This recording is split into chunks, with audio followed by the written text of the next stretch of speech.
अली अमीन गंडापुर सूबाई ओहदे पर बैठा दहशत गर्दों का तर्जमान। नाज़रीन, वज़ीर आला खैबर पख्तूनख्वा अली अमीन गंडापुर के हालिया बयानात बानी पाकिस्तान तहरीक इंसाफ की रियासत मुखालिफ पॉलिसी का तसलसल हैं। आइन के मुताबिक किसी भी सूबे का वज़ीर आला विफाक का नुमाइंदा होता है, लेकिन गंडापुर के बयानात न सिर्फ गैर जिम्मेदाराना हैं बल्कि रियासती इदारों के खिलाफ मुनज़्ज़म मुहिम का हिस्सा भी दिखाई देते हैं, जो मुल्क दुश्मन अनासर के बयानिए को तकवीत देते हैं। उनका ये कहना कि दहशतगर्दी के खिलाफ कार्रवाइयों में मासूम शहरियों की हलाकतें अवाम और फौज के दरमियान एतमाद को कमजोर कर रही हैं। दरअसल दहशतगर्दों के बयानिए को रियासती फोर्सेस के खिलाफ इस्तेमाल करने के मुतरादिफ है। अगर वो वाकई बाजोड़ वाक़े पर मज़मूम है तो सवाल ये है कि पिछले कई माह से खैबर पख्तूनख्वा में बढ़ती हुई दहशतगर्दी के खात्मे के लिए उनकी हुकूमत ने क्या इकदाम किए। ये सवाल भी अपनी जगह अहम है कि उनकी जमात ने विफाक में रहते हुए क्या दहशतगर्दों को माफ़ी और आबादकारी नहीं दी थी।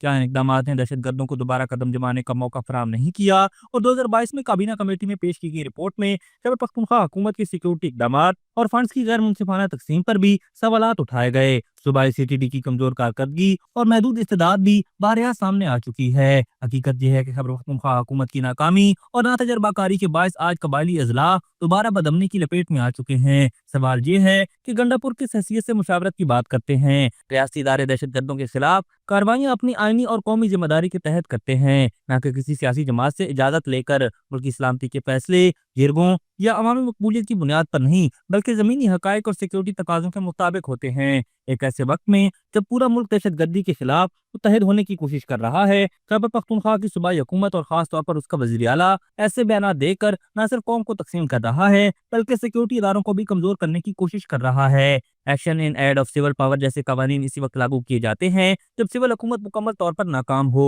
अगर गंडापुर को अपनी कारकर्दगी पर एतमाद है तो उन्हें बताना होगा कि उनके सूबे में रोज बरोज दहशतगर्दी क्यों बढ़ रही है।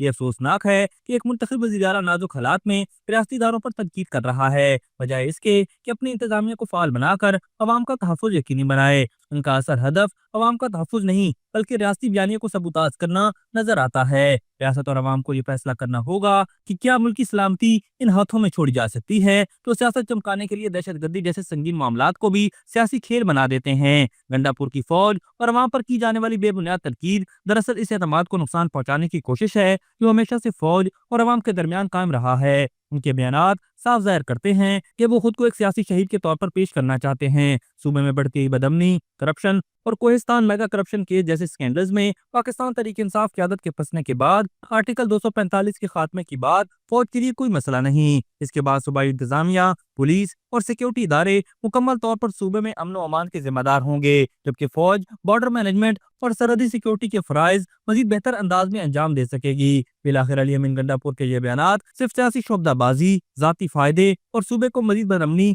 और तनाज़ुली की तरफ धकेलने की कोशिश है। अभी तक के लिए सिर्फ इतना ही। मजीद दिलचस्प और ताज़ा तरीन खबरों से आगाह रहने के लिए हमारे चैनल इस्लामाबाद इंसाइडर को सब्सक्राइब करना मत भूलिए। और अगर हमारी ये वीडियो आपको अच्छी लगी है तो इसे लाइक कर दें और अपनी कीमती राय का इजहार नीचे दिए गए कमेंट सेक्शन में जरूर करें।